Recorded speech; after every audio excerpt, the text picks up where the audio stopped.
They laughed at her right down the street. They bet he'd dump her within a week. But when the biggest storm in Black Ridge history hit, and the valley's toughest men stood frozen in fear, the very woman the town had mocked stepped forward. This is the story of Mara Holloway, the woman called too fat to be loved, too ugly to be chosen, and how she made an entire town bow its head. Hit like, comment the name of the city you're watching so I know how far my story has progressed. And don't turn off the screen, because the best part is yet to come. The morning Dane Mercer rode into the Holloway dry goods store was the morning Mara decided she was done apologizing for the space she took up in the world. She had been restacking bolts of wool behind the counter when she heard the door, and she didn't look up right away. She was used to customers who wanted quick service and no conversation, used to men who talked past her to her father, even when she was the one standing right there with the ledger in her hands. She finished tucking the edge of a blue-gray fabric before she straightened and turned around. Dane Mercer was not what she expected. She had heard of him, of course. Everyone in Black Ridge had heard of Dane Mercer, the rancher who had come up from nothing 12 years ago, who had bought the failing Caldwell spread on the East Ridge with a small inheritance and sheer stubbornness, and who had built it into one of the most productive cattle operations in the territory. He was 34, broad through the shoulders, with a jaw that looked like it had been hit more than once, and a way of standing that suggested he was used to being the tallest person in any room he walked into. His hat was old. His boots were well worn. He didn't dress like a man trying to impress anyone. He was also looking directly at her, not past her, not at the shelves behind her, at her. "I need about 40 yards of canvas," he said. "The heavy kind, not the sailcloth. And if you've got oil-cured rope in the back, I'll take 100 feet of that too." "We've got the canvas," Mara said. Her voice came out steady, which surprised her. "The rope, I'll have to check. We got a delivery Tuesday, but I haven't logged everything yet." "Take your time." She didn't rush. She went to the back, found the rope coiled on a shelf near the side door, checked the thickness with her fingers, and decided it was what he'd asked for. When she came back out front, he was reading the notice board she kept near the window. Crop reports, land surveys, a warning about a sick horse reported outside of Garrison. "Found it," she said. "It's the right weight. 40 cents a yard." He turned from the board. "What about the canvas?" 11 cents a yard for the heavy grade." He nodded and moved to the counter. She started measuring out the canvas, her hands working automatically, the wooden ruler she'd used since she was 12 guiding the blade across the fabric. She could feel him watching her work, and she didn't like it. Not because it made her uncomfortable exactly, but because she couldn't tell what he was thinking. Most men who watched her had their opinions written plainly on their faces. This one didn't. "You're the Holloway girl," he said. "I'm Mara Holloway," she said, without looking up from the fabric. "My father owns the store. I run it." "I know. He broke his ankle last spring. 3 months ago. He's mostly recovered." She glanced up then. "You keep track of the Holloways?" Something moved at the corner of his mouth. "I keep track of who's running the businesses I use. It's practical." She didn't say anything to that. She finished cutting the canvas and folded it with the efficiency of someone who had done it 10,000 times, wrapping the end with a strip of paper and tying it with twine. She wrote up the cost on a slip, added the rope, and slid it across the counter. He looked at the number. Then he pulled out a bill and set it down. "You got change for a 10?" he asked. "I do." She went to the cash drawer, counted back the difference, and pushed the coins across the wood. "You need it delivered?" "I've got a wagon out front." "I can have the rope brought around?" She nodded toward the side door. "Save you carrying it through." "That'd be fine." He picked up the canvas. Then, at the door, he stopped and looked back at her. Not in a rude way, more the way a man looks at something he's still turning over in his head. "Appreciate the help," he said. "It's what we're here for," Mara said. He left. She stood at the counter and listened to the bell above the door settle back into silence. Then she went to bring the rope around, because there was work to do. That was in September. By October, he had come back to the store 3 more times. The second time was for lantern oil and nails. The third time was for a length of leather strapping and some salt blocks. The fourth time, he asked her if she could order a specific kind of hinge from the Garrison supply catalog, and she said yes, and he said he'd be back at the end of the month for it, and she wrote it down in the order book without ceremony. It was the fourth visit that people started talking. Blackridge was not a large town. It had a main street with a hotel, a saloon, two competing general stores, hers and Pemberton's down at the far end, a post office, a doctor who was also a dentist, and a church that was also used for town meetings. About 300 people lived within a mile of that main street, and another 400 or 500 more were scattered across the surrounding ranches and farms. It was the kind of place where a man buying hinges was not interesting, but a man buying hinges from a particular counter was. Nettie Farrow was the one who said it first, loudly enough to be heard from the next table at the lunch counter in the hotel. "I saw Dane Mercer in the Holloway store again yesterday, third time this month." Her companion, a woman named Agnes Pruitt, whose husband ran a small operation north of town, made a sound that was half laugh, half disbelief. "At Holloway's? He's got more money than that. Pemberton's is nicer." "Pemberton's is closer to the road," Nettie said. "There's no reason to go all the way down to Holloway's for nails and rope, not unless something else is drawing you there." Agnes set down her fork. "You don't mean—" "I mean exactly what you think I mean." There was a pause. Then, "But Mara Holloway she's not exactly—" "No," Nettie agreed. "She's not." What neither of them said out loud, because they were not entirely without manners, was what everyone in Blackridge understood without it needing to be spoken. Mara Holloway was 26 years old and had never been courted, never had a man come calling, never been seen on any man's arm at any dance or supper or event in the years since she'd been old enough for those things to matter. This was not surprising to anyone in town, and no one talked about it as if it were a mystery. Mara Holloway was a big woman, heavy set in a way that could not be ignored, with wide hips and a broad frame that she'd carried since she was a teenager, and a face that was plain in a way that didn't inspire poetry. She was competent. She was capable. She was, most people in Blackridge agreed, an excellent storekeeper. That was where the compliments stopped. She had understood this about herself for a long time. She'd understood it first at 17, when Thomas Crane had told her he thought she was the smartest girl he knew, and then married Lily Patterson 2 months later. She'd understood it again at 20, when a traveling merchant had been friendly to her for 3 days, and on the 4th day she'd overheard him tell the hotel keeper that she had a good head for numbers for a girl her size. She'd understood it thoroughly at 23, when a man named Earl Whitmore had courted her for 6 weeks, coming by the store every few days, walking her once to the edge of town and back, and then had asked her father if he would consider extending credit on a land purchase. And when her father had declined, Earl Whitmore had never come back. That last one had taken something from her that she didn't talk about.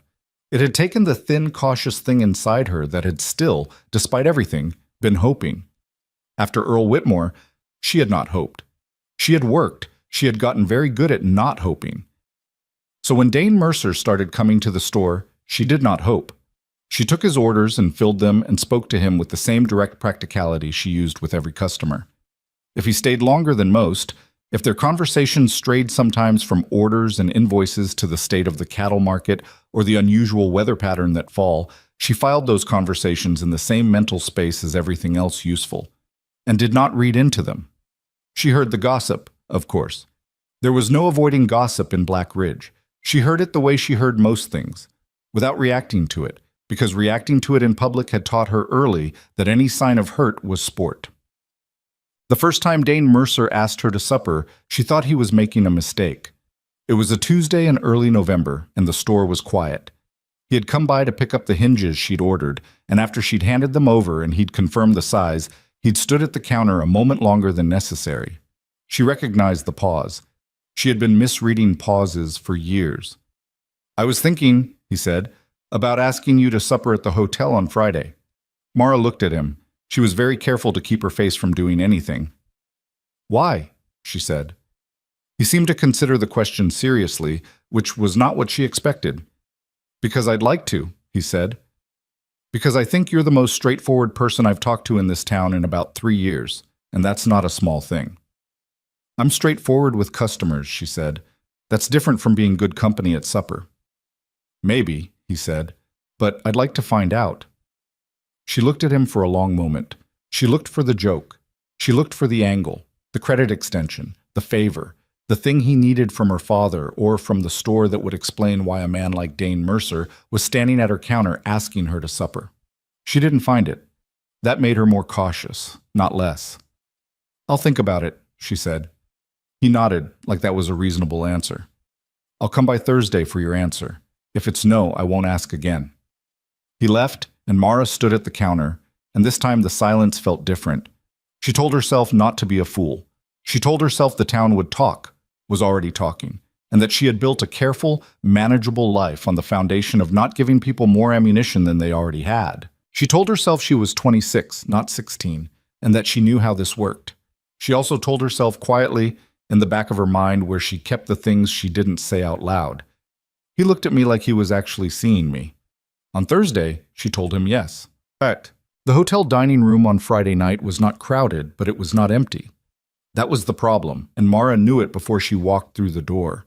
She had worn her good dress, wool challis in a dark green, fitted to her actual body rather than draped across it in the apologetic way some women's clothes tried to minimize what was there.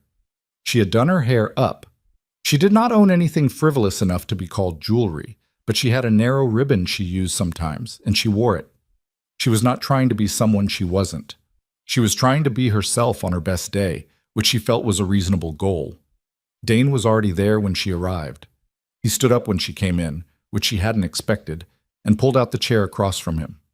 The dining room was not loud, and the two women at the table near the window, she recognized one as Agnes Pruitt and the other she thought was one of the Caldwell cousins, went quiet when she walked past. She sat down. She did not look at the women by the window. "You look nice," Dane said. "Thank you," she said, and picked up the menu. The supper itself was fine. Better than fine, actually, which she found harder to deal with than if it had been awkward. He talked about his cattle operation with a directness that wasn't boasting. The decisions he'd made that had worked and the ones that hadn't. The fact that last winter had come early and cost him more than he'd expected. He asked about the store with real curiosity, not the polite half-attention people gave to subjects they found boring. He asked how she'd learned the catalog ordering system, and she told him, and they talked for a while about the logistics of supply chains in the territory, which was not a romantic topic by any standard, but which she found genuinely interesting. Halfway through the meal, she became aware that they were being watched. She had been aware of it on some level since she sat down, but she had been focusing on the conversation, using it as a thing to hold on to. Now she registered it clearly. The table near the window had a third woman now, someone who had pulled a chair over, and the three of them were talking in low voices with their eyes aimed at her table. Two men at the bar had turned around in a way that suggested they were listening rather than drinking. The hotel keeper's wife had found reason to pass through the dining room twice. Mara set down her fork. Dane had noticed too. He was looking at her with a steadiness that she was starting to identify as characteristic of him. He didn't look away from things that were uncomfortable. "You want to leave?" he asked. "No," she said. "I want to finish my meal." Something crossed his face. She couldn't name it exactly. "Good," he said, and picked up his fork. She finished her meal. She did not hurry. When the hotel keeper's wife passed through a third time and her steps slowed near their table, Mara looked up and met her eyes with a pleasant, unhurried expression, and the woman moved on. When they walked out afterward into the cold November air, they passed the women by the window. Mara heard one of them, Agnes Pruitt, it was definitely Agnes Pruitt, say, behind her hand but not quietly enough, "I don't know what he's thinking." Dane had heard it too. She could tell by the slight tightening of his jaw. "Don't!" she said before he could say anything. He looked at her. "Don't make it worse by responding to it," she said. "That's what it wants." He was quiet for a moment. They walked to the edge of the boardwalk. "Has that always been how it is?" he said. "For you?" She considered him. She considered whether this was a conversation she wanted to have at all. "Long enough," she said. "That's a hell of a thing to live with." "People live with worse," she said. "I got a store and a working set of hands and a father who is still upright mostly. I'm not going to pretend it hasn't been hard, but it hasn't killed me." He looked at her in the dark. "No," he said. "I can see that." She went home. She lay in her narrow bed above the store in the room she'd slept in her entire life and stared at the ceiling and told herself not to make it into more than it was. One supper did not mean anything. A man who looked at you like you were worth looking at had not committed to looking at you that way forever. She told herself all of that, and she almost believed it. Almost. By December, the town had stopped whispering and started talking openly. Dane had been to supper with her 3 more times. He had walked with her to the feedlot on a Saturday morning because she had an order to verify. He had stopped by the store twice for things he could easily have gotten at Pemberton's. None of this was secret because nothing was secret in Black Ridge, and the fact that a man of Dane Mercer's standing was spending measurable time with Mara Holloway had become the most discussed topic in a town that was not short on topics. Most of the discussion was not kind. Nettie Farrow had graduated from whispering at the lunch counter to holding court about it. A man like that, she said to anyone who'd listen, could have anyone. Clara Hatch has been making eyes at him for 2 years. Helen Whitfield comes from money. Even the Beaumont girl, who's only 19, she'd have said yes in a heartbeat. Why in the world would he waste his time with Mara Holloway? The implication, not quite spoken but present in every version of the conversation, was that something must be wrong with him, that a man who chose Mara was either foolish or had some ulterior motive or was in some way damaged. Helen Whitfield, to her credit or possibly her tactical intelligence, decided to address the situation directly. She was 24, the daughter of a prosperous merchant with a narrow waist and a way of entering rooms that suggested she'd practiced it. She appeared at the Holloway store one Thursday morning when Mara was alone. "Good morning, Mara," she said, in the voice people use when they want you to know they are being gracious. "Morning," Mara said. She was marking up an invoice and she didn't put it down. "What can I get you?" "Oh, I just came to browse," Helen said, moving along the counter in a way that wasn't browsing. She ran a finger along a bolt of calico. "I heard you've been spending time with Dane Mercer." "I've had supper with him a few times," Mara said. "How nice." Helen's voice had a careful sweetness to it. "He's always been so considerate. Did you know he helped my family repair the fence line 2 summers ago, after the flooding? Just offered. Wouldn't hear of payment." "I didn't know that." "He's very generous." Helen paused. "I imagine he feels a certain kindness toward people who are in difficult situations." Mara set down her pen. She looked at Helen Whitfield directly and took a moment to be certain she was understanding correctly. Helen was still smiling, but there was something behind the smile that was not kind at all. "Are you asking me whether he's spending time with me out of pity?" Mara said. Helen blinked. She had not expected the question to be asked so plainly. "I'm simply—" "Because if you are," Mara said, "you should ask him. Not me. I can't tell you what's in his head. What I can tell you is that I'm not interested in explaining my private life to you, and I'd appreciate it if you'd decide what you actually need from this store and either purchase it or take your morning elsewhere." Helen stared at her. 2 pink spots appeared on her cheekbones. "I was only trying to cheat." "I know what you were trying to do," Mara said, and picked up her pen. Helen left without buying anything. Mara sat for a long moment after the bell above the door stopped moving, and she breathed in through her nose and out through her mouth, and she told herself that standing her ground in her own store did not mean she was winning anything. It just meant she was still here. That afternoon, when she was sweeping out the back room, she let herself cry. Brief and quiet and practical, the way you do a task that needs doing. Then she washed her face at the pump and went back to work. But the evening Dane told her clearly what he was thinking. They were walking back from the edge of the Mercer property line. He had asked her to come see the cattle he'd brought in from the southern pasture. A practical request, or so it had seemed, until he'd spent 20 minutes asking her what she thought of the condition of them and listening to her answers with the attention he gave everything. The sun was going down and the cold was coming up off the ground the way it does in that country in December, and they were walking in the gray-blue light when he said, without any particular build-up, "I want you to know I'm serious about this." She kept walking. Define serious. "I mean, I'm not conducting an experiment," he said. "I'm not being kind to you because I think you need kindness. I'm not going to stop coming around in a month because something shinier comes along. I'm serious in the way that means I've thought about it, and I think it's worth pursuing." She considered that. "You know what they're saying in town." "I know." "They think there's something wrong with you for choosing me." I know that too. His tone was flat, but not angry. I'm not concerned about what they think. You might be, she said, when it gets worse. He stopped. She stopped too and turned to face him. In the fading light, his face was hard to read, but his eyes were direct. Has it occurred to you, he said, that you're arguing against yourself? She was quiet. I know what you've been through, he said.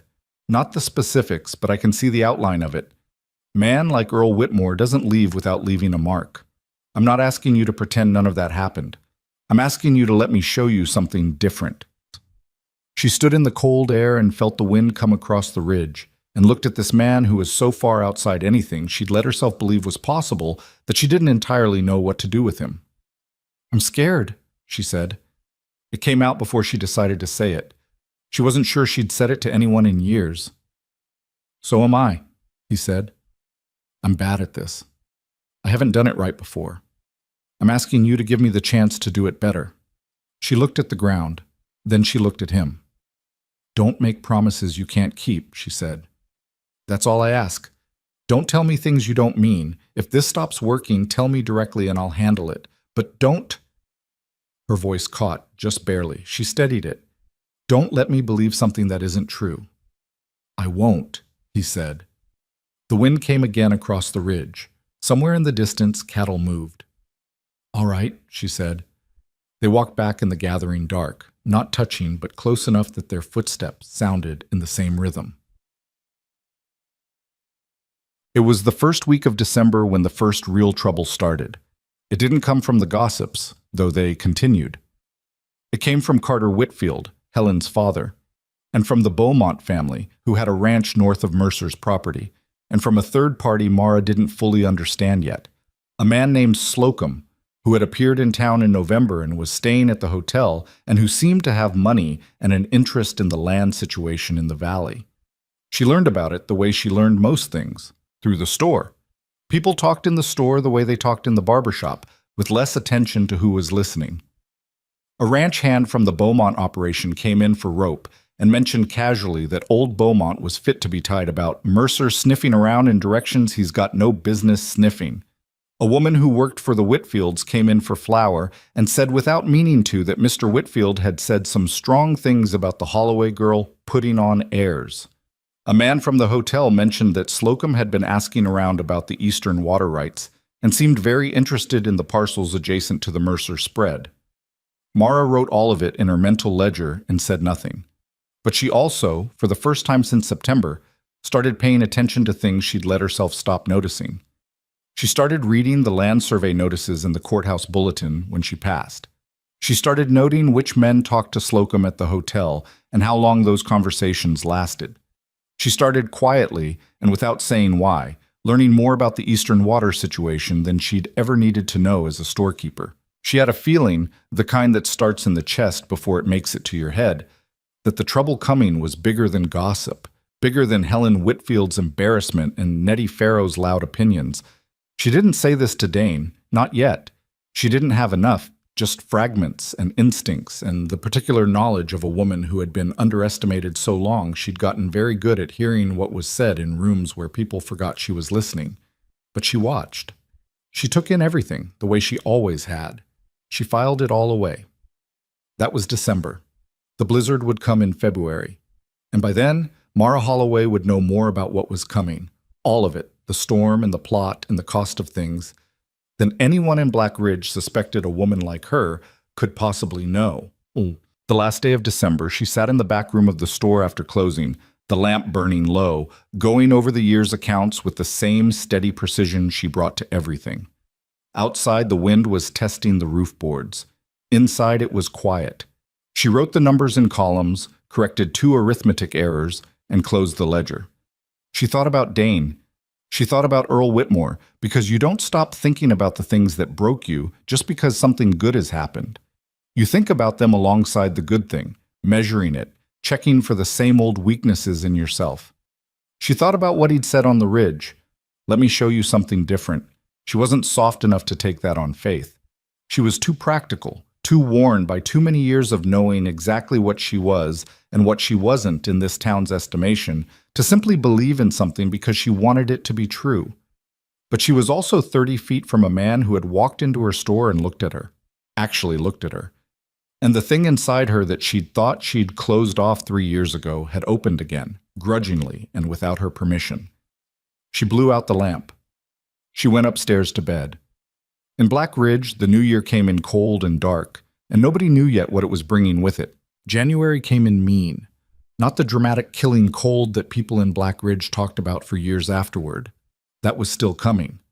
But the low, grinding kind of cold that settles into wood and bone and makes everything harder than it needs to be.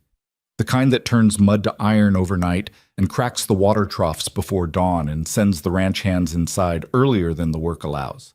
Mara noticed it in the store. People bought more lamp oil, more salt pork, more of the heavy wool she'd ordered extra of in October on instinct. They came in with their chins tucked and their eyes down, and they didn't linger. The long conversations that stretched across a slow afternoon in summer were gone. Everyone had somewhere warmer to be. She did not see Dane for the first 10 days of January. He had sent word through one of his hands, a young man named Pete Garvey, who came by for supplies regularly, that the southern fence line had come down in the wind, and he was working to get it back up before the cattle drifted. She told Pete to tell him that was fine and that she'd be around, and went back to her inventory. She was not good at waiting. She had never been good at waiting. But she had gotten expert at keeping herself busy enough that waiting felt like something happening at a distance, something that didn't quite reach her where she was standing. The problem was the town. The town didn't give her the distance she needed.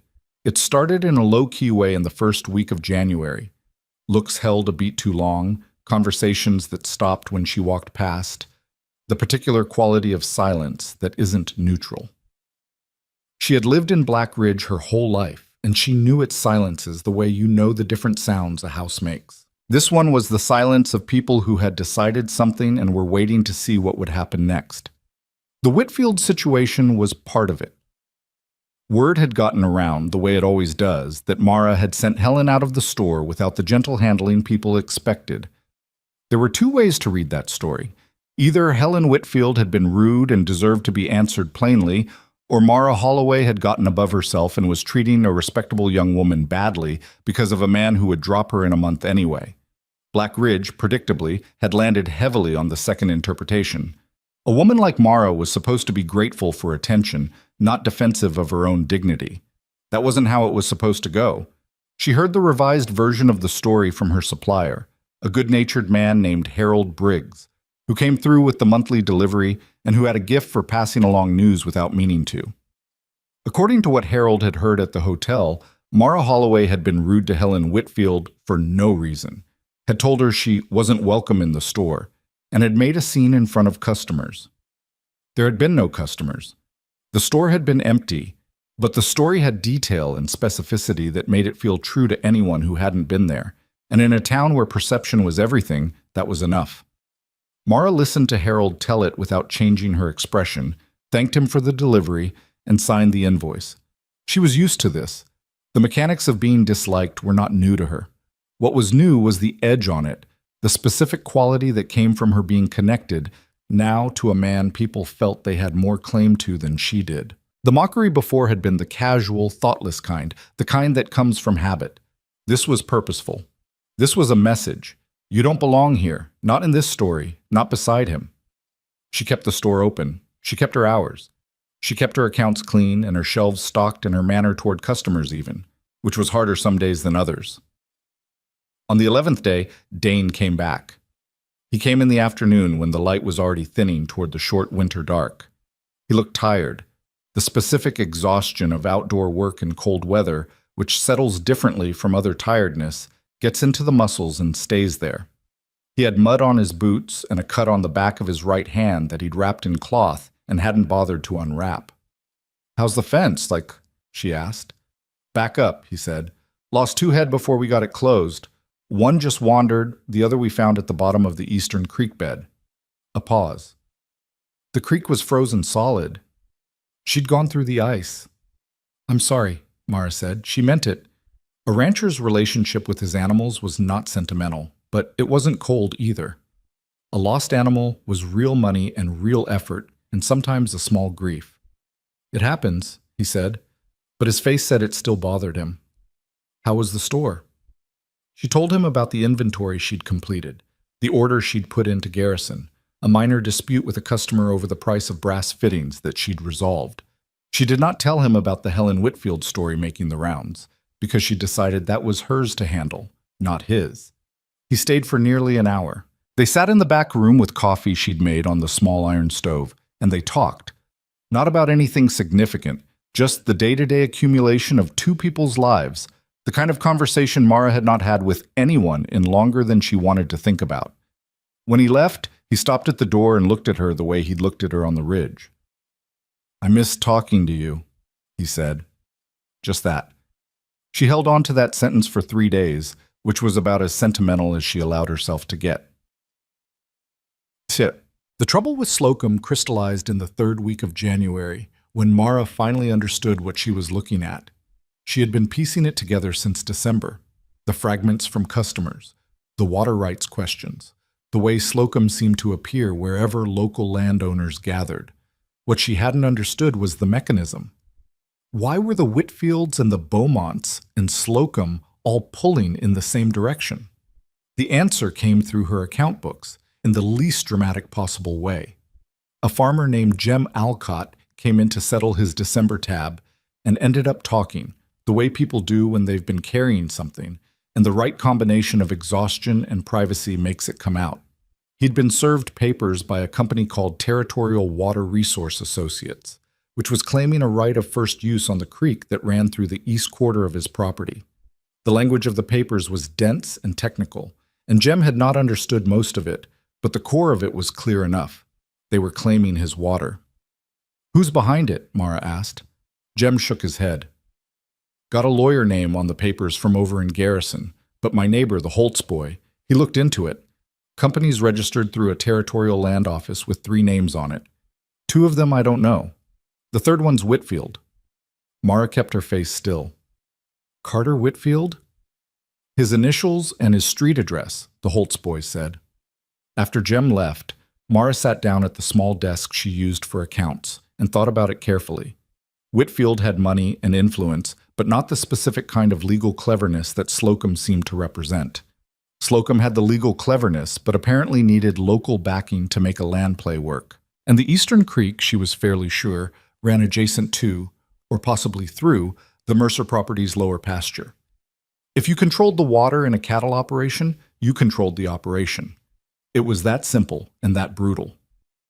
She thought about whether to tell Dane. She turned it over the way she turned over the difficult decisions, practically trying to separate what she wanted from what was actually useful. She was not sure yet that what she had was enough. Jem's story was one piece. Slocum's presence was another. She needed more before she handed it to someone and said, "Here, this is real." She decided to keep watching for 2 more weeks. She was wrong to wait, as it turned out. Not fatally wrong, but wrong enough that it cost something. The first real confrontation happened on a Saturday in late January, at the general store, in front of witnesses.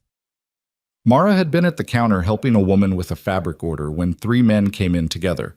Carter Whitfield, who was a compact, well-dressed man in his mid-50s with the careful manner of someone who had learned to let money do most of his talking. Frank Beaumont, who was younger and louder and had a habit of filling rooms with his own opinion before he'd assessed whether anyone wanted it, and a man she didn't recognize, which meant he was new or passing through or working hard at not being known. The woman with the fabric order had gone still. Whitfield looked around the store with a pleasantness that was the surface of something else. "Morning, Mara," he said. "Good stock you've got here. Your father keep any involvement, or is it all you now?" "Mostly me," Mara said. "Can I help you find something?" "Just browsing," Whitfield said, which was what Helen had said in almost the same tone. Mara noticed the word choice, wondered if it was deliberate. "We were passing, and Frank wanted to look at your rope." "Middle aisle," Mara said. "Let me know if the grade isn't what you need."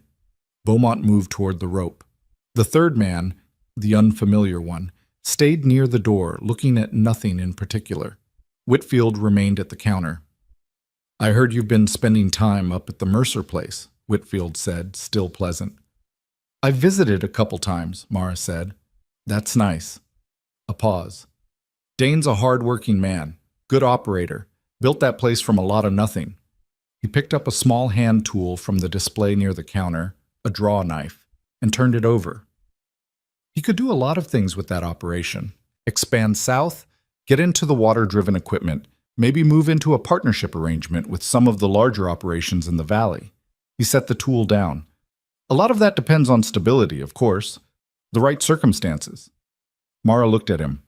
She kept her voice even and her hands still.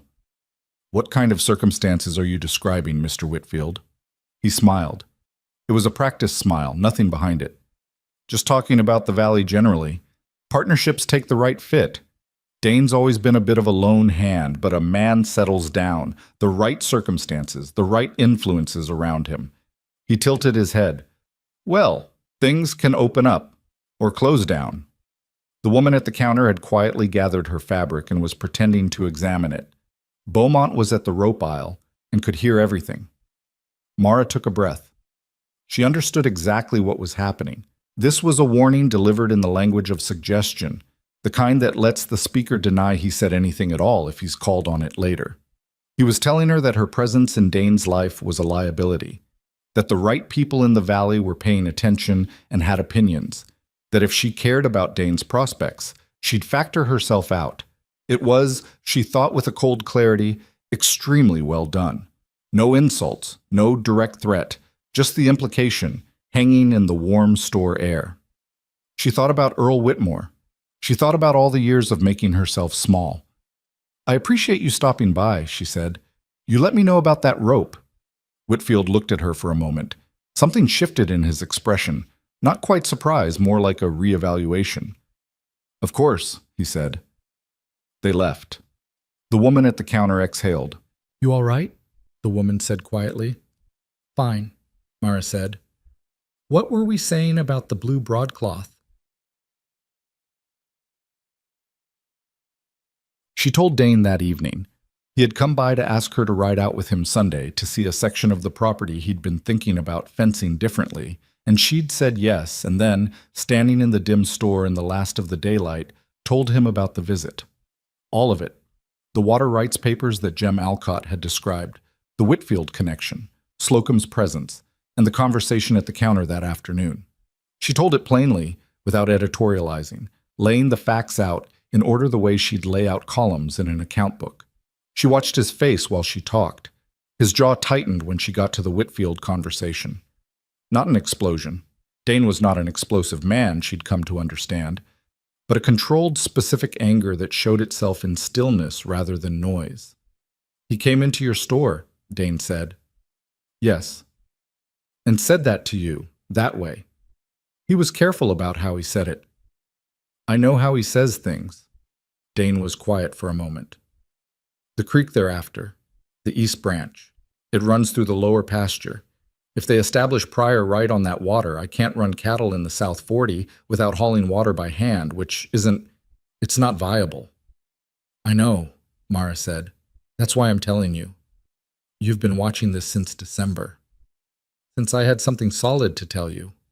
He looked at her in the way he had, direct, like he was actually reading her. You could have told me the pieces earlier. I would have wanted to know. She considered that. It was fair. I know, she said. I was being careful. I didn't want to hand you a problem that turned out to be nothing. You were protecting me from a maybe. I suppose I was. He wasn't angry at her, but he was serious. Don't do that. I'd rather deal with a maybe than be left out of my own situation. All right, she said. That's fair. They stood a moment in the quiet. I'll get Holland to look at the water rights documentation, Dane said. Holland was a lawyer in Garrison who he'd used before. If Whitfield's registered a claim, there'll be a record. We can contest a prior use claim if there's no actual evidence of prior use. Jem Alcott's not the only one, Chan, Mara said. The Holtz property and at least one other parcel downstream. If Slocum's doing this across multiple properties, there's a pattern. That's harder for them to defend than a single claim. He looked at her. You already thought this through. I think things through, she said. It's what I do. A corner of his mouth moved barely, not quite a smile, but close. Yeah, he said. I know. Bam. February came in with the warning. It was the cold that changed first, not the grinding low cold of January, but something higher and wider, the sky pressing down flat and white at the edges in a way that the old-timers recognized. Wade Prentice, who had been ranching in the territory for 30 years and whose face looked like it had been left out in the weather, told anyone who'd listen that the sky looked wrong, too settled, too still. He'd seen that sky before, he said, and the last time he'd seen it, they'd lost cattle for 2 weeks. Mara heard Wade's warning on a Tuesday. She put in an emergency order to Garrison for additional salt and preserving supplies and extra lamp oil. She did it quietly, without explaining why, because explaining why would require admitting she was scared, and because the town was already watching her for any sign of weakness. The week before the blizzard, the pressure in town reached a new level. It was not one thing, it was the accumulation, the way trouble builds, not in a single dramatic moment, but in a series of smaller moments that you don't quite recognize as a pattern until you're already in the middle of it. First, 3 accounts that had been current went delinquent at the same time. Not the farms in trouble. The farms in trouble always went delinquent and came back eventually. These were established customers, comfortable people, who stopped settling their tabs and didn't come in to explain why. That was unusual. Established customers didn't let their credit lapse without a reason. Second, a rumor, more specific than the general mockery, that had apparently originated somewhere in the Whitfield social circle and reached Mara through her supplier Harold, who told her because he felt bad about it. The rumor was that Mara Holloway had convinced Dane Mercer to cut off his credit arrangement with a local feed operation in favor of one she controlled, costing the feed operator real money. This was false.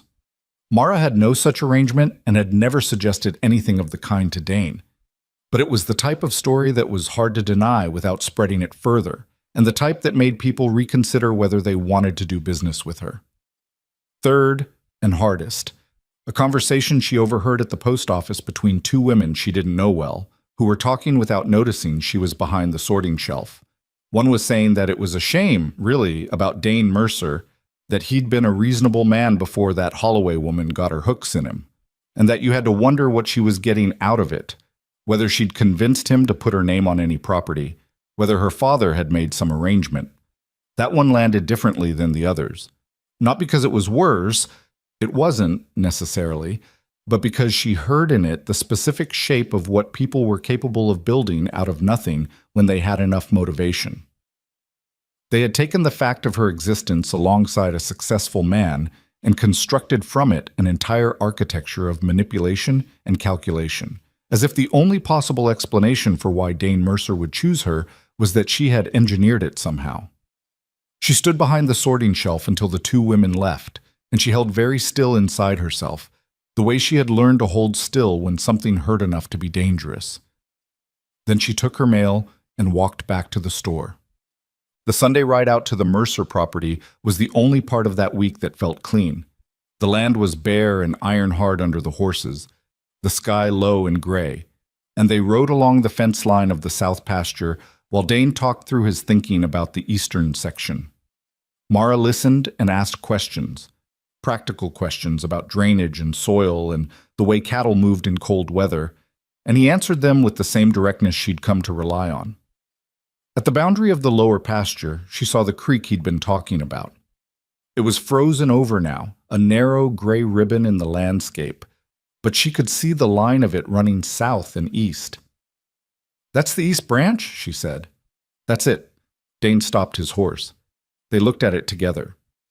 "It runs through Alcott's property, then the Holt's place, then 2 others before it hits the main waterway near Garrison Road. It's not a big creek." "It doesn't need to be big," he said. "Out here, water is water. You control where it goes. You control what lives." She sat on her horse in the cold air and thought about Carter Whitfield's smile and the word stability and the careful architecture of what was being built around them. She thought about the 3 delinquent accounts and the rumor Harold had brought her and the women at the post office. "They're not going to stop," she said. Dane was quiet. The water claim is one piece, she said, but the rest of it, the stories, the pressure on the accounts, the way they're making me into the problem, that's a separate strategy. They want you to see that being with me costs you. They want you to do the calculation. He turned to look at her. Mara, I'm not saying you should, she said. I'm saying that's what they want. I want you to know I can see it. I'm not naive about it. He was quiet for a moment. A wind came off the ridge, and both horses shifted. I know what it costs, he said. I knew before you did, probably. I've dealt with Whitfield and Beaumont in business for 6 years. I know how they operate. His voice had no heat in it, just the flat certainty of a man who's already made his decision. It doesn't change what I want. She looked out across the frozen creek. She thought about all the years of making herself easy to dismiss, the careful management of her own expectations, the maintenance of a life small enough not to be knocked down. She thought about the thing inside her that had opened, grudgingly, without permission. I'm going to fight back, she said. It came out like a declaration, which she hadn't intended. On the water rights, on the accounts, on all of it. I'm not going to sit in the store and let them build a story about me. I know, he said. You should be prepared for it to get worse before it gets better. I've been prepared for that since October, he said. Have you? She thought about Earl Whitmore. She thought about the women at the post office. She thought about 26 years of being told, in one way or another, that she was too much of one thing and not enough of another, that the space she occupied was borrowed and conditional and could be revoked. Yes, she said. The horses stood in the cold. The creek ran frozen below them, the water underneath moving somewhere dark and steady, going on regardless. They rode back to the ranch in the low winter light, and Mara felt something in her chest that was part fear and part anger and part something else she didn't have a word for. Something that felt like arriving, finally, at the place where you stop managing yourself and start simply being who you are, whatever the cost. She had 1 week before the Sky delivered on Wade Prentice's warning. In that week, she did 3 things. She wrote to a lawyer in Garrison, not Dane's man Holland, but a different one. A woman named Portia Sayer, who had a reputation for being effective on property disputes, and outlined what she knew about the water rights situation and the Whitfield connection, and asked for a consultation. She went to the 2 customers whose accounts had gone quiet and spoke to them directly, not accusingly, just asking if there was something that needed addressing. And in both cases, the conversation had the particular awkwardness of people who had done something they knew was small and mean and were not entirely comfortable with themselves about it. One settled his account on the spot. The other didn't, but he didn't pretend nothing had happened either. The third thing was smaller and harder to explain. She went back to the post office and deliberately chose to stand at the counter for her mail in the middle of the afternoon, when it was busy, instead of timing her visit for the quiet moments like she'd been doing for years. She stood there and spoke to the postmaster normally, and picked up her letters and walked out through the door, and she did not make herself smaller than she was while she did it. It was not a victory. It was barely anything. But it was the opposite of hiding, and hiding was what she'd been doing since she was 17 years old, and she was tired of it. On the 7th day, the clouds came down over the mountains to the north, and the temperature dropped 8 degrees between noon and sundown, and by evening the sky had the color that Wade Prentice had warned about, flat and white at the edges, pressed down and still. Mara stood outside the store in the gathering dark, and looked north and felt the particular silence that comes before something large. She went inside and made sure the lamp oil was stocked and the food stores were checked and the draft seals on the windows were tight. She did it the way she did most things, methodically, without ceremony, working through the list because the list was what stood between preparation and catastrophe. She was not afraid of work. She was not afraid of hardship. She had been building for something her whole life, even when she didn't know what it was. The storm came before dawn. The storm came before dawn, the way the worst things do. Without announcement, without the courtesy of arriving at a reasonable hour when people were awake and dressed and able to meet it standing. Mara heard it first as sound, a low, continuous roar that wasn't wind exactly, or wasn't only wind, but was wind combined with the weight of what it was carrying. Snow packed so dense it had mass, driving horizontally against the north-facing walls of the store with a pressure she could feel through the boards. She lay in her bed for approximately 4 seconds, listening, and then she was up and dressed in the dark, moving by memory through a room she'd lived in her whole life. Her father was already in the kitchen when she came down, standing at the window with a lamp, looking out at nothing visible. The glass had gone white. "Bad one," he said. "Yes." She pulled on her coat, her heavy wool overcoat on top of that, her boots, her hat, her gloves. "Don't go out unless the stove needs wood. I stacked enough inside yesterday to last 2 days." "Mara, I'm going to check the store first and then go up to the Mercer place." Her father turned from the window. He was 61 and his ankle was mostly healed, but not entirely, and he had the look of a man who knew arguing was useless and didn't like it. "The road'll be gone already." "I know the way without the road." "You can't go alone in this." "I'm not planning to." She was already thinking about who she could collect on the way. Pete Garvey lived 3 houses from the store, and there were 2 Alcott brothers who had a place at the edge of town who were reliable men and owed her the goodwill from the account she'd extended them through a bad autumn. "I'll take people with me." "What people?" "Everyone's going to stay inside and—" "Not everyone," she said, and went out the back door into the white. The cold hit her like a wall. It was not the cold of normal winter mornings, the bracing, clarifying kind. It was a smothering cold, total and mean, and the wind drove snow into her face hard enough to sting through the wool of her hat. She bent her head and moved toward the store. The store was intact. The roof was holding. She checked the side door seal, checked that the lanterns were accessible, checked the emergency supplies she'd staged near the front, the things she'd prepared 7 days ago, which felt now like she'd known this was coming, though she'd only suspected. Then she turned north and fought her way through the white to Pete Garvey's door and knocked until he answered it. Pete was 19, built close to the ground, and had the particular quality of young men who haven't decided yet whether they are brave or not, and are waiting for circumstances to tell them. He opened the door in his long underwear and looked at her with the expression of someone who had heard the storm and was hoping everyone would agree it was too bad to go out in. "I need you," Mara said. "Get dressed." "For what?" He had to raise his voice over the wind. "Mercer's south pasture has 40 head in it, and his hands sleep in the bunkhouse on that side of the property. In this wind, if the bunkhouse stovepipe is blocked or the heat goes out, those men will be in trouble before noon." Pete stared at her. "How do you know his stovepipe would—" "I don't know for certain," she said. "That's why we're going to check." He got dressed. She was at the Alcott brothers' door before he'd finished lacing his boots, and she made the same case to them. Direct, specific, no exaggeration because exaggeration wasn't necessary. Caleb Alcott, the older one, looked at his brother, and his brother looked at the window, and Caleb said, "All right," with the decisive flatness of a man who'd grown up on a farm and understood that weather didn't ask permission. 4 of them moved through the storm toward the Mercer place.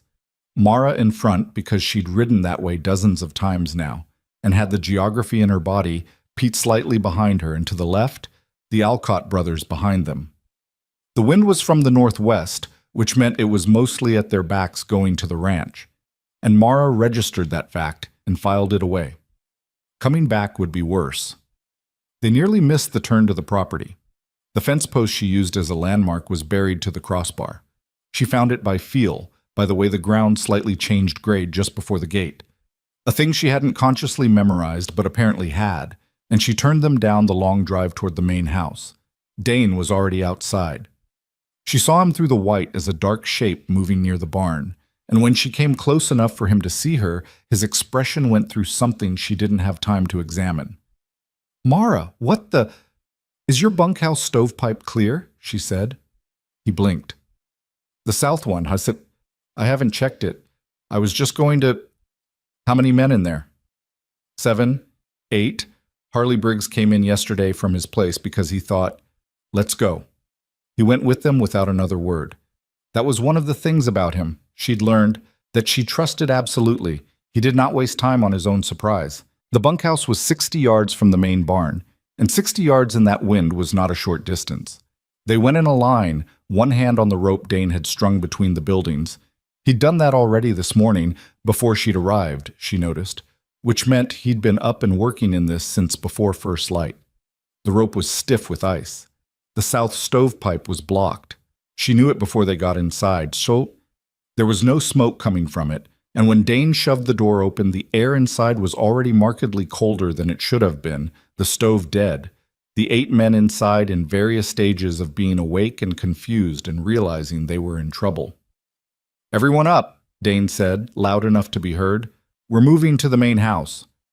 There was grumbling. One man, older, said the storm would break by afternoon.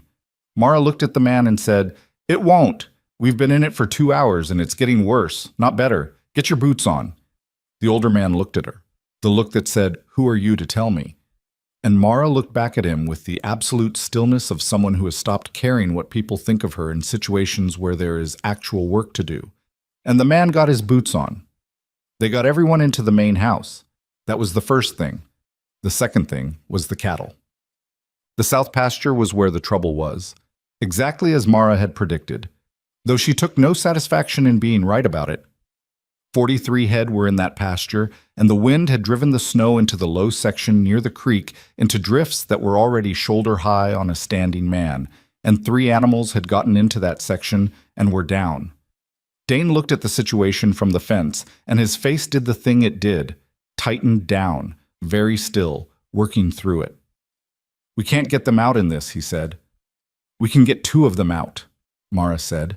She was looking at the angle of the drift and the position of the animals and the way the fence ran. "The 2 on the left side. They're against the fence. We can break a section and walk them out. The 3rd one is too far in." "That's the Morrison heifer," one of the ranch hands, a man named Tully, said. He sounded like he was telling them something conclusive. "I can see her from here," Mara said. "She's still moving." "In that drift," Tully started. "Do you have a come-along in the barn?" Mara said to Dane. He looked at her. "Yeah. And rope." "Obviously rope." "Then we can get her. It'll take 4 people, and it won't be comfortable, but we can do it." Dane was quiet for 2 seconds. A short silence, the kind he used when he was deciding, not doubting. "Tully," he said, "get the come-along." Tully got the come-along. What followed was not clean or efficient or remotely like anything you'd want to repeat. Getting the 2 fence line animals out required breaking 3 fence boards and walking them through a gap in waist-deep snow, while the wind drove ice crystals into every exposed surface, and the animals panicked twice and had to be settled by hand.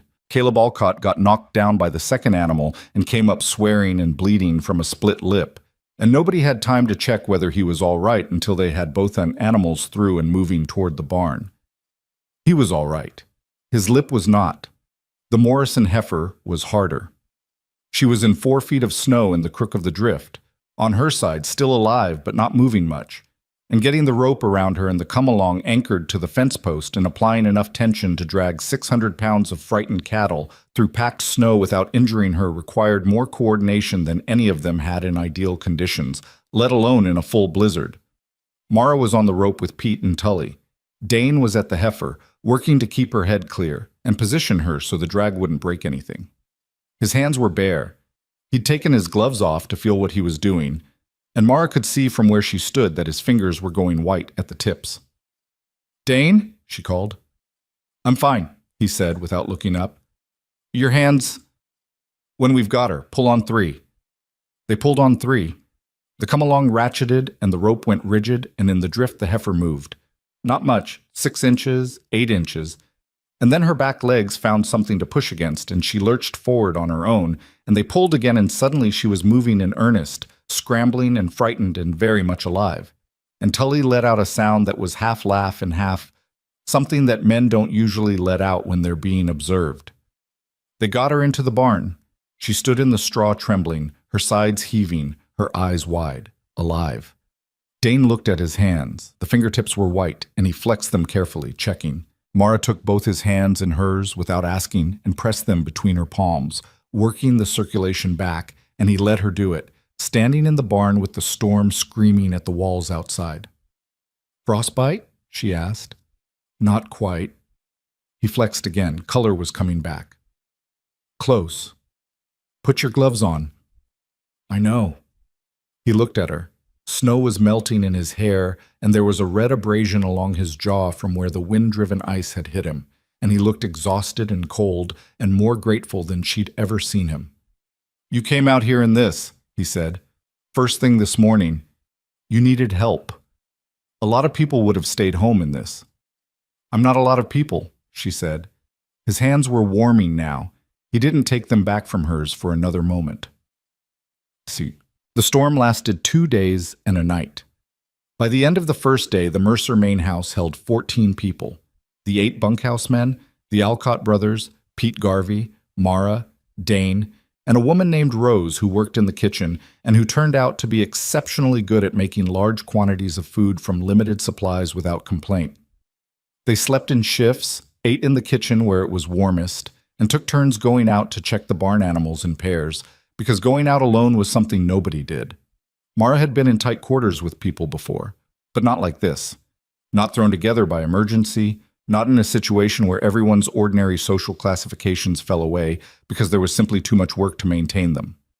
The ranch hands who had looked at her sideways in the first weeks now talked to her directly because she was standing in front of them with a task and they had a question about it.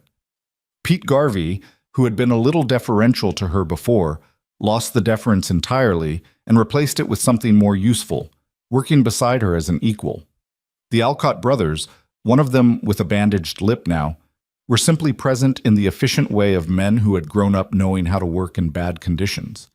On the second day, when the wind had not let up and the food supplies were getting to the point where Rose was doing math in her head when she thought no one was looking, Mara went through the store inventory in her memory and told them what they had and what they'd need if the storm lasted another day. She wasn't guessing. She had the numbers in her head from having checked and rechecked them, and she laid out the situation plainly without dramatizing it and suggested what to prioritize. Nobody questioned the numbers. Nobody suggested they check her math. That was not something she was used to. The storm broke on the morning of the third day. It didn't ease. It simply stopped, the way these storms sometimes do, as if something had been switched off. The wind went out of it between 3 and 4 in the morning, and by dawn the sky was a hard, clear blue, and the snow outside the windows was 3 feet deep on the flat and considerably deeper in the places it had blown against. They went outside into the silence. After 2 days of constant roar, the quiet was almost physical. The damage was real, but not catastrophic. 3 fence sections down that could be rebuilt. The bunkhouse stovepipe was blocked and would need work before the building could be used again. 2 of the smaller outbuildings had taken snow load on their roofs and would need to be checked for structural issues. 7 animals had made it through in the main barn. The 3 they'd rescued were in better shape than anyone had expected. Nobody had died. When they were standing in the yard in the hard morning light, all of them looking at the scope of what the storm had done and what was still standing, Tully, the older hand who had questioned her the first morning, walked over to where Mara was standing and stopped beside her. He didn't say anything for a moment. He looked at the barn, at the fences, at the white landscape that was going to require days of work before it was right again. That heifer wouldn't have made it, he said finally, if you hadn't pushed for it. Mara looked at him. I'm just saying, he said, in the particular way of a man who has realized he was wrong about something and is finding the least painful way to acknowledge it. It was the right call. She didn't make it easy or hard. She's a good animal, she said. Tully nodded, walked away. It was not a grand moment of redemption. It was a cold morning and a man saying a true thing and walking off to do the next piece of work. But Mara stood in the snow a moment longer, looking at the clean sky, and felt something settle in her. Not triumph, not vindication, just a quiet, weighty thing. The sense of having been equal to something. Dane came to stand beside her. He had his gloves on, both of them, and the red mark on his jaw from the wind was fading. Holland called in a response on the water claim, he said, before the storm. I got the letter 2 days ago, should have told you. He thinks we've got a strong case. And Portia Sayre apparently already sent a letter to the territorial office flagging the Whitfield connection across 3 properties. Mara looked at him. You knew about Portia Sayre. She sent me a copy of what she sent the territorial office. He paused. She's thorough. She is, Mara said. We're not done with Whitfield, he said, and Slocum's still in town. I know.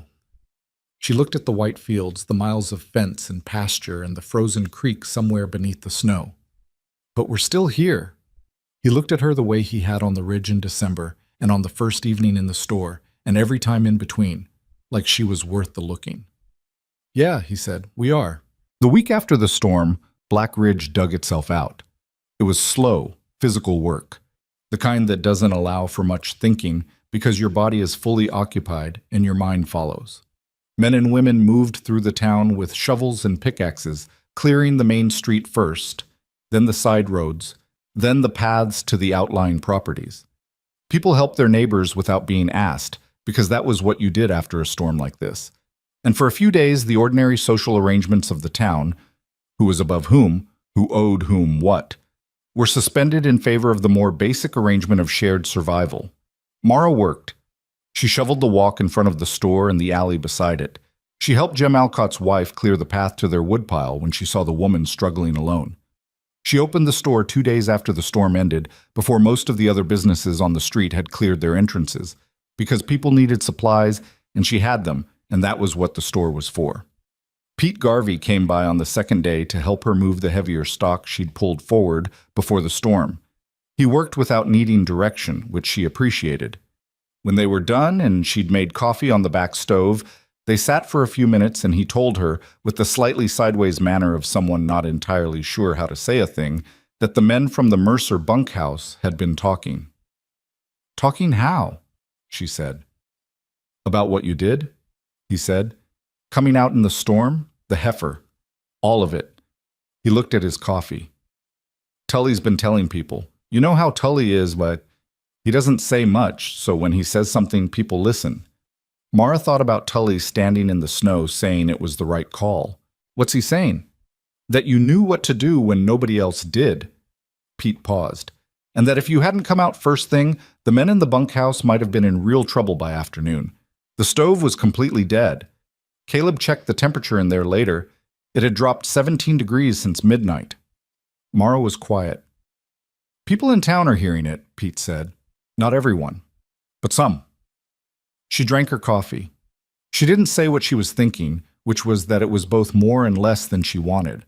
More attention than she'd ever sought, less certainty that it would change anything that mattered. People's opinions had a way of resettling into their original shapes, like snow after you shoveled it. But she said, "Thanks for telling me," and meant it, and Pete nodded and went back to the shelves. The legal situation moved faster than she expected. Portia Sayre came to Black Ridge in person the third week of February, which Mara had not anticipated. She had expected letters, maybe a representative. Instead, a woman of about 40 came through the store door on a Tuesday morning, compact, well-dressed in a practical way, with the kind of face that had learned not to show everything it was thinking. She introduced herself to Mara directly and got straight to it. The territorial office flagged the Whitfield filing, she said, sitting across the desk in the back room with her case across her knees. The claim was registered through Territorial Water Resource Associates, which is a shell. It has Carter Whitfield's name, a man named Douglas Slocum, and a third name. Land speculator out of the capital who's done this in 2 other territories. Same pattern. Buy up water rights cheap through technical claims, pressure landowners into selling parcels at reduced prices to avoid the legal cost of fighting the claim, consolidate land quietly over 2 or 3 years. Mara had known pieces of this. Hearing it assembled was different. How many properties in this valley? She said. Potentially 11. The Mercer East Branch is the largest single target because of the cattle volume it supports, but the smaller farms are actually more vulnerable. They don't have the resources to fight a water claim the way a larger operation can. Portia set a document on the desk between them. We have 3 landowners willing to file a joint complaint with the territorial office. I need more. 5 is better. 7 makes it difficult for them to survive the review. Jem Alcott will join, Mara said immediately, and the Holtz family. I'll talk to them. She thought through the other names she knew, the accounts, the customers, the conversations she'd filed away over months. There are 2 other farms downstream, the Reimer place and old Fanny Birch's land. Fanny's been here 40 years and she's stubborn as anything. She'll fight if someone explains it to her plainly. Portia was watching her with the expression of someone adjusting their expectations upward. You know this valley. I run the store, Mara said. I know everyone who buys rope and salt. A corner of Portia's mouth moved. Can you make the introductions? Yes, Mara said. Give me a week. She gave herself 4 days. She went to Jem Alcott first. That conversation was easy, because Jem had already been frightened and was relieved to have a direction. She went to the Holtz family second, which was harder because the father was the type of man who didn't like being told he'd been targeted by something he hadn't seen coming, and she had to be careful about how she framed it. She went to the Reimer place on a cold Thursday morning and sat with the farmer and his wife for an hour, letting them talk through their fears before she laid out what Portia had told her. Fanny Burt she saved for last, partly because Fanny's place was the farthest out, and partly because she wasn't sure how to approach her. Fanny was 73, had been on her land since before the town existed in its current form, and had an opinion of most people that ranged from toleration to active disdain. She had known Mara since Mara was small, and her opinion of Mara was, as far as Mara had ever been able to tell, somewhere in the middle. Not warm, but not dismissive either. Fanny was one of the few people in Black Ridge who had never participated in the mockery, which Mara suspected was less about kindness than about the fact that Fanny found other people's personal lives uninteresting unless they intersected with her own. She drove out on a Friday, the ground still hard and patchy with snow. Fanny answered the door before she knocked, which meant she'd seen the wagon coming. "Mara Holloway," Fanny said, as if confirming a fact. "Mrs. Birch." Mara held up the small package she'd brought. Salt pork from the store, a practical gift for a practical woman. "I need to talk to you about your water." Fanny looked at the salt pork. She looked at Mara. "Come in," she said. The conversation took 40 minutes. Fanny asked exact questions, insisted on seeing the documentation Mara had brought, corrected one small thing that Mara had slightly wrong about the layout of the creek at that end of the valley, and said nothing reassuring or warm throughout. At the end, she folded the papers and set them on the table. "That man Slocum came to see me in December," she said. Mara went still. "I didn't know that." "Offered me a fair price for the East Quarter." Fanny's voice was dry as creek sand. "Fair price means it's not fair." I told him to leave. She looked at the papers. "I should have told someone. Didn't think it was connected to anything larger." "Most people didn't," Mara said. "That's how it works." Fanny was quiet for a moment. "They're trying to break the valley apart," she said. Not a question. "Yes." "Well?" Fanny pushed the papers back toward Mara. "You tell your lawyer I'll sign." 7 landowners filed the joint complaint with the territorial office. Portia filed it on a Wednesday, and by Friday word had reached Black Ridge through the unofficial channels that always moved faster than official ones. By Saturday, the nature of what Slocum and the Whitfield-connected company had been doing was known in broad outline to most of the town. The reaction was not a single clean thing. Nothing involving a town ever was. Some people were angry. Genuinely, usefully angry. The kind that made them want to act and sign things and show up to meetings. Some people were embarrassed, specifically the ones who had been repeating Whitfield's framing of things for months, who had talked about Dane's choices and Mara's motives without knowing they were carrying water for a land scheme. Some people were wait and see because wait and see was their response to everything. Carter Whitfield tried to weather it. He appeared at the hotel on Saturday evening, moving through the lobby with the manner of a man who has decided that confidence is the only available position, speaking to people with his usual careful pleasantness. Mara heard about this through 3 separate sources, and she found it interesting. Not reassuring, not satisfying, just interesting. A man who had operated for years on the assumption that the social order of the town would protect him was discovering that the social order had limits, and that those limits ran along the line of people's self-interest rather than his. When their water rights were threatened, people stopped caring about who Dane Mercer was spending time with. The confrontation, if it could be called that, happened on Monday morning in the street, in the particular random way that unavoidable conversations always seem to occur. Mara was coming out of the post office, and Carter Whitfield was coming along the boardwalk from the hotel direction, and they arrived at the same 4-foot stretch of sidewalk at the same moment. He stopped. She stopped. He looked older than he had in January. Something in the carefully managed pleasantness of his face had cracked slightly, not dramatically, but enough that you could see the work it was taking to hold it in place. "Mara," he said. "Mr. Whitfield," she said. A pause. A wagon went past in the street. The cold air between them was very still. "I understand you've been talking to the landowners about the water filing," he said. "I introduced them to a lawyer," Mara said. "Yes." "You took a situation that—" He stopped, restarted. "This could have been handled without territorial involvement, quietly. Better for everyone in the valley." Mara looked at him. She took her time with it. "Better for who?" she said. "Because Jem Alcott was about to lose his east field. Fanny Birch was nearly pushed off land she's worked for 40 years. The Holtz family has 3 children and a mortgage." She kept her voice even, not heated. "Better for you, you mean?" His jaw tightened. "I wasn't—" "You came into my store in January," she said, "and you told me that my presence in Dane Mercer's life was a liability, that his prospects depended on the right influences. You said it carefully enough that you could deny you'd said it, and I understood that. And I didn't make a scene about it." She paused. "But I want you to know that I understood exactly what you were saying.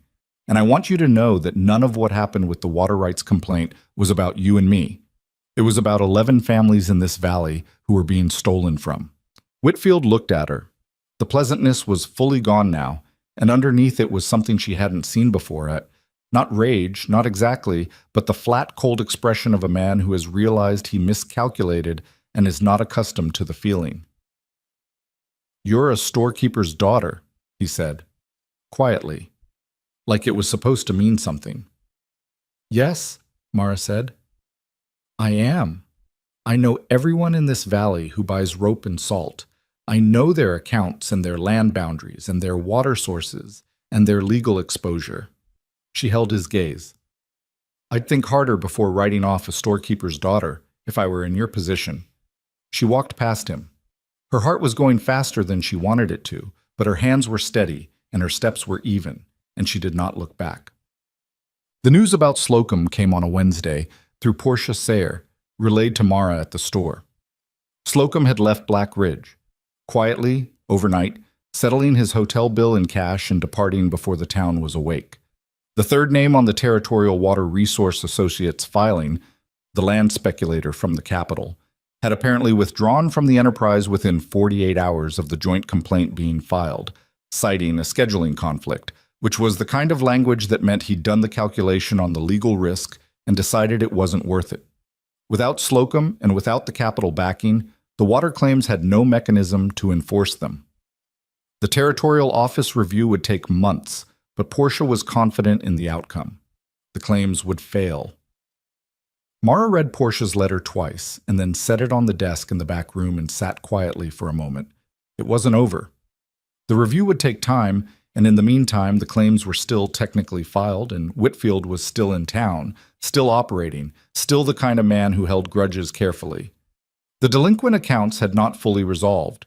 One customer had paid, one had not, and she decided to write that one off rather than pursue it, which was a small loss she could absorb. The gossip about her had not stopped entirely. It had shifted in tone, become more confused and less confident, but it hadn't gone away. Nothing was clean, nothing was finished. That was the nature of real things. She went out front to help a customer who had come through the door, and the bell above the door settled back into silence, and the store was as it had always been. Her store, her work, her ordinary life, except that it was somehow not the same as it had been before any of this started. She was not the same. When Dane came in that afternoon, he could see it on her face. "Portia's letter?" he said. "Slocum's gone." He absorbed that, sat down on the stool at the end of the counter that he'd started using whenever he came by, without asking if it was all right. She'd never told him it was all right, and he'd never asked, and the stool had become his by habit. "That's good news," he said. "Yes." "You don't look like it's good news." She thought about how to say it. "I'm glad," she said. "I'm genuinely glad. I'm also aware that nothing here is settled and that I've made an enemy of a powerful man in this town, and that's going to have a shape that I can't entirely predict." Dane was quiet, looking at her with that steadiness she'd come to rely on. "I know," he said. "I'm not saying I'd do anything differently. I know that too." A pause. "Mara, what you did, the water rights, the lawyers, the landowners, Fanny Birch told me she hadn't been talked to straight like that in years. She said you didn't try to comfort her or tell her it would be fine. You just laid it out and let her decide. She appreciated that. Mara blinked. Fanny Birch was not a woman who volunteered assessments of other people. She told you that? Stopped my wagon on the road, which, if you know Fanny, is the equivalent of a standing ovation. She almost smiled. I brought her salt pork. She mentioned that too. This time his mouth did move fully. Said you were practical. From Fanny Birch, Mara knew, that was the highest possible praise. She looked at the man sitting on the stool at the end of her counter. This man who had walked into her store in September and looked at her like she was worth the looking and had not stopped through everything, and who was still here in the thin afternoon light of a February day with his old hat and his worn boots and his way of saying true things without dressing them up. I'm scared it's going to get harder before it gets easier, she said. Probably will, he said, and I'm staying anyway. I know, he said. So am I. The afternoon light came through the store windows and lay across the wooden floor in long, pale strips.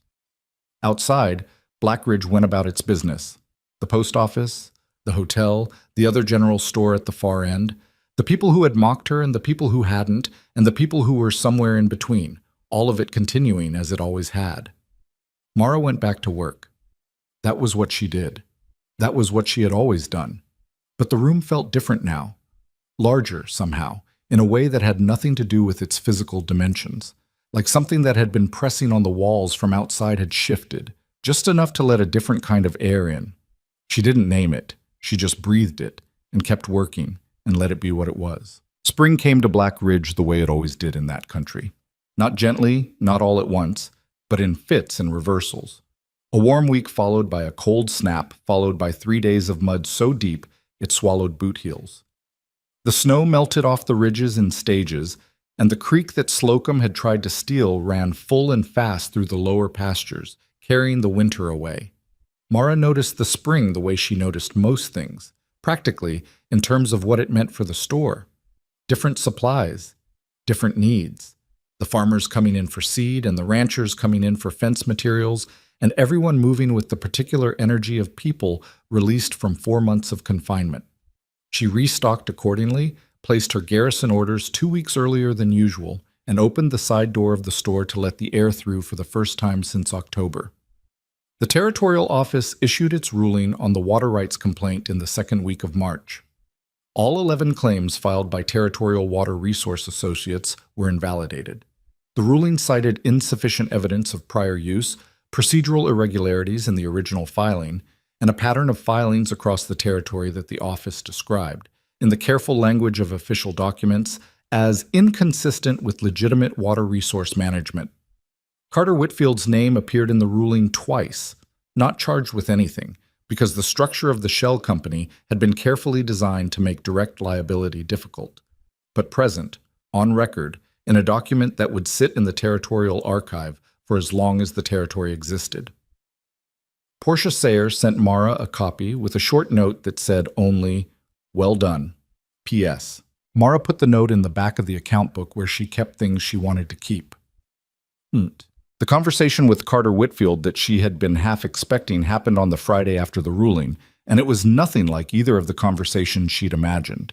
She had expected either another attempt at the careful, indirect pressure of January, the pleasantness concealing the threat, or an open hostility that had given up on being subtle. What she got was neither.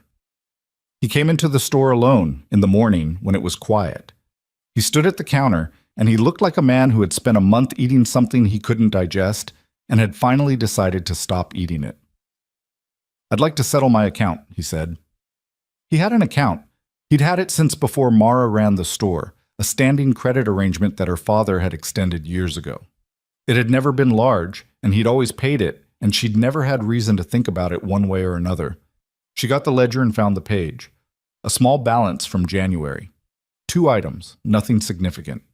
She told him the number. He put the money on the counter. Then he stood there in a way that said he wasn't finished. Mara waited. "My daughter has been behaving badly," he said. The sentence came out like it had been rehearsed, but not in a way that made it false, more like he'd needed to practice saying a true thing in order to be able to say it at all. Helen, the visit she made here in November. I handled it, Mara said. I know you did. He picked up his hat from the counter and turned it in his hands. I'm not here to apologize for Helen. She's 24 and makes her own choices. But the things I said to you in January, the way I said them. He stopped. It wasn't honorable. Mara looked at him. She was trying to read what this was, and she found, somewhat to her own surprise, that it didn't feel like strategy. It felt like a man standing in the discomfort of having seen himself clearly and not finding what he'd expected. No, she said. It wasn't. I had you wrong, he said. I thought I understood the situation, and I didn't. A pause. That's not a comfortable thing to admit. I imagine not. He looked at her directly for the first time in the conversation. You could have made the water business personal. You didn't. You went through legal channels, and you built a case on the merits. That's the right way to do it. He set his hat back on. I'm not saying we're square. I'm saying I see the difference between what I did and what you did. Mara was quiet for a moment. She thought about everything that had been said about her in this town. The whispers and the open laughter and the particular cruelty of people who felt entitled to have opinions about a woman's body and her worth and her right to stand beside the person she chose. She thought about Earl Whitmore and the thing inside her she'd closed off for 3 years. She thought about standing in the snow after the blizzard with Tully beside her, saying it was the right call. She didn't need Whitfield's acknowledgement. She had stopped needing it somewhere in February, somewhere between Fanny Birch's signature and Slocum's empty hotel room. But she understood that he was offering it as the only thing he had left to offer, and she understood that accepting it with grace was not weakness, but a different kind of strength, the kind that doesn't need to keep the wound open to prove the wound was real. I appreciate you saying so, she said, and she meant it. He nodded once, put his hat on, and walked out. The bell above the door settled. Mara stood at the counter for a moment. Then she closed the ledger and went back to work. No, Frank Beaumont was harder. Beaumont did not come to her with his hat in his hands. Beaumont was the type of man who processed the loss of a position by redoubling his investment in a different argument. And the argument he settled on was that the whole water rights situation had been overblown, that Slocum had been a bad actor, but Whitfield hadn't really known the extent of it, and that people like Mara Holloway had used it to elevate themselves beyond their station. She heard this version of events from 3 separate people in March, and she recognized it for what it was, the last attempt of a narrative to survive after the facts had gone against it. Beaumont needed somewhere to put his embarrassment, and the available container was the idea that she had manipulated something. She did not respond to it. This was a deliberate choice, and it was not easy. She had a particular intolerance for being called a manipulator, given everything, and there were 2 or 3 evenings in March when she sat in the back room with her accounts and let herself be angry about it in private, where the anger was nobody's business but hers. But she had learned, over months that had cost her considerably, that there are arguments you win by winning them and arguments you win by refusing to fight them. Beaumont's version of events required her engagement to survive. Without it, it would run until it ran out of steam, which it would, because it wasn't true. And the people who'd been in the storm knew it wasn't true, and Tully was still talking. She chose silence and watched the argument shrink over 3 weeks until it was mostly Beaumont talking to himself. Dane told her one evening that Beaumont had approached him about a possible partnership on the southern grazing land, a business conversation positioned as if the previous months hadn't happened. What did you say? Mara asked. I said I'd think about it. He paused. I don't want to do business with him, but I might have to eventually. That's the valley. She understood that. A grudge in a small valley is a luxury you can maintain for a while, and then it becomes a liability. Don't rush it, she said, but don't burn it down either. I know. He looked at her. When did you get wise about this? I've always been wise about it, she said. I just used to be angry at the same time, which made the wisdom hard to hear. The thing that changed most visibly in Black Ridge in the spring was something Mara hadn't anticipated. Not a dramatic change, not a moment, but a slow recalibration in the way people spoke to her and looked at her and engaged with the ordinary transactions of the store. It started with the ranch hands. Tully had been talking, and the men who had been at the Mercer place during the storm had been talking, and the version of Mara they described to people. The woman who came out in the blizzard, who knew how to anchor a come-along in 4 feet of snow, who told 8 cold men to put their boots on in a tone that didn't require argument, had traveled. Not as gossip, exactly. More as information. The way useful information travels in a place where people depend on each other's competence. The result was small but real. Ranch hands who had previously talked past her to her father now talked to her when they came in. The men who had stopped their accounts in January, the ones she was now fairly sure had been pressured to do it, had all settled their tabs by March and come back as regular customers, without ceremony, without anyone acknowledging what had happened. She accepted this without making it an occasion. They were back because it made sense to be back, and that was the kind of return she could respect. The women were slower. That was the honest truth, and she'd expected it. The social architecture of a town like Black Ridge was held largely in place by its women. The opinions, the visits, the dinner table conversations, the slow erosion or slow building of reputation. Nettie Farrow had not changed. Agnes Pruitt maintained a careful neutral distance that was its own kind of statement. Helen Whitfield had not set foot in the store since November. But there were others. Fanny Birch came into town in April for the first time in months.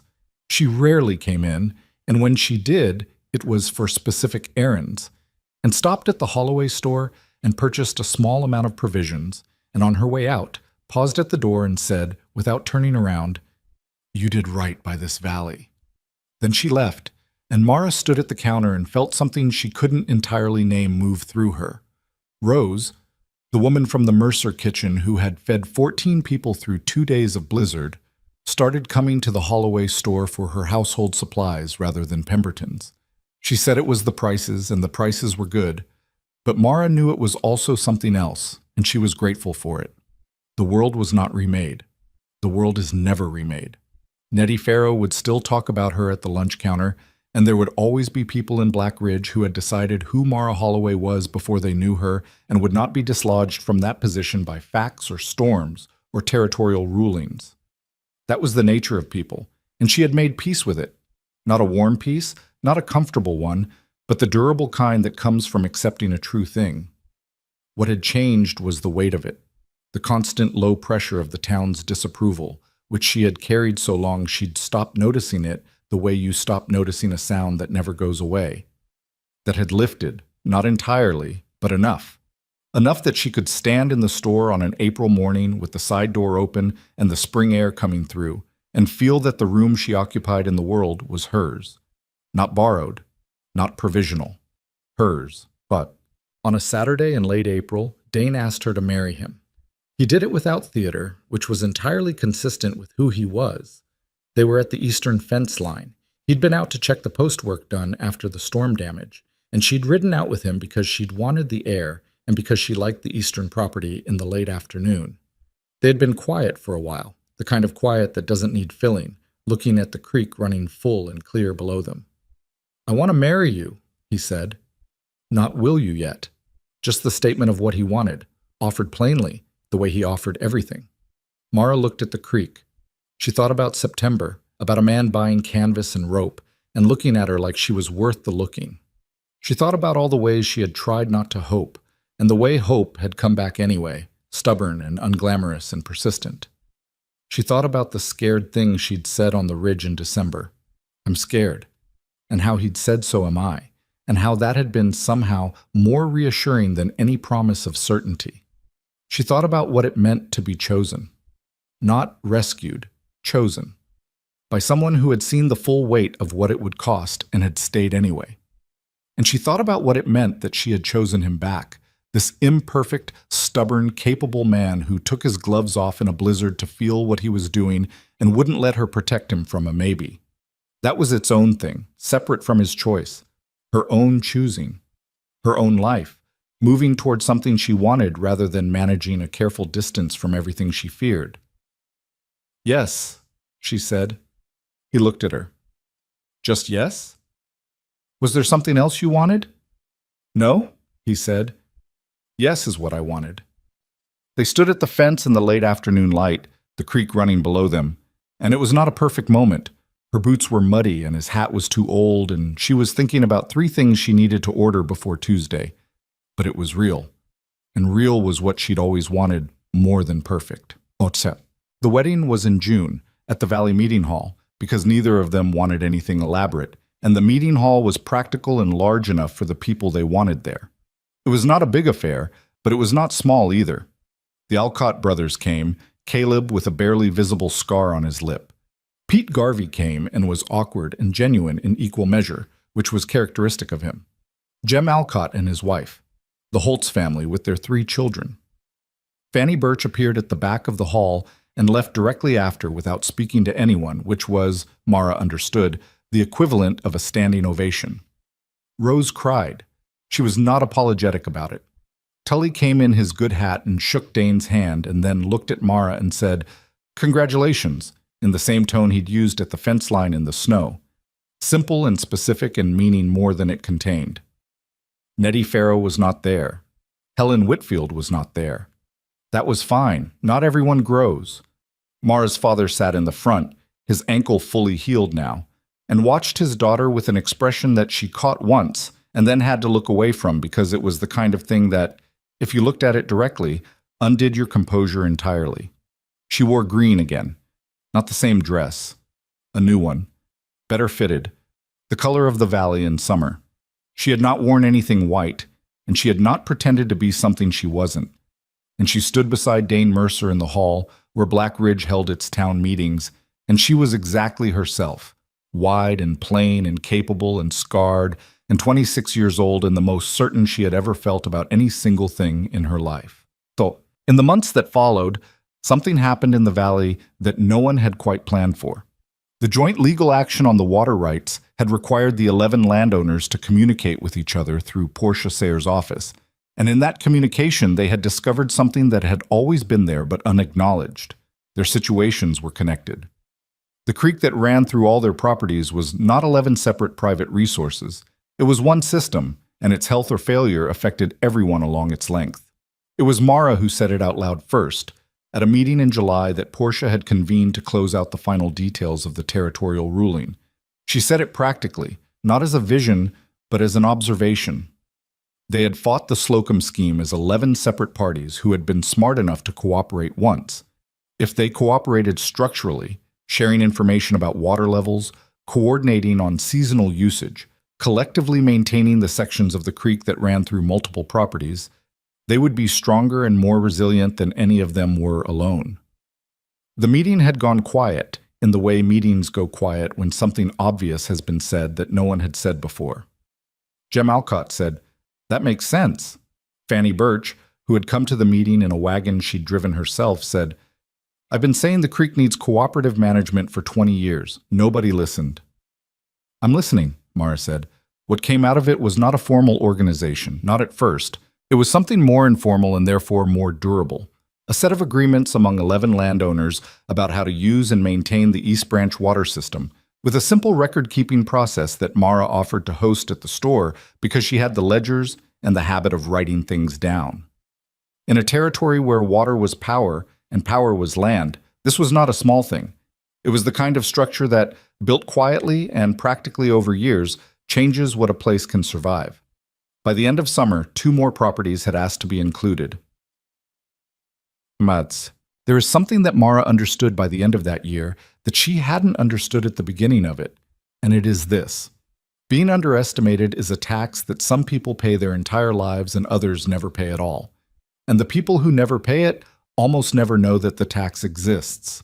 It is a grinding thing. It wears at you in ways you can't entirely track. The small daily costs of having to prove yourself in rooms where others are simply assumed to be capable. The energy spent managing other people's limited expectations rather than simply doing the work. The years of making yourself careful and small because the cost of not doing so had always been too high. Mara had paid that tax since she was 17 years old, and she would probably pay some version of it for the rest of her life. Because towns have long memories, and the particular discomfort she represented to certain people. A woman who hadn't performed her own smallness, who had refused the role of the grateful, apologetic, diminished person they'd written for her, that discomfort doesn't resolve cleanly.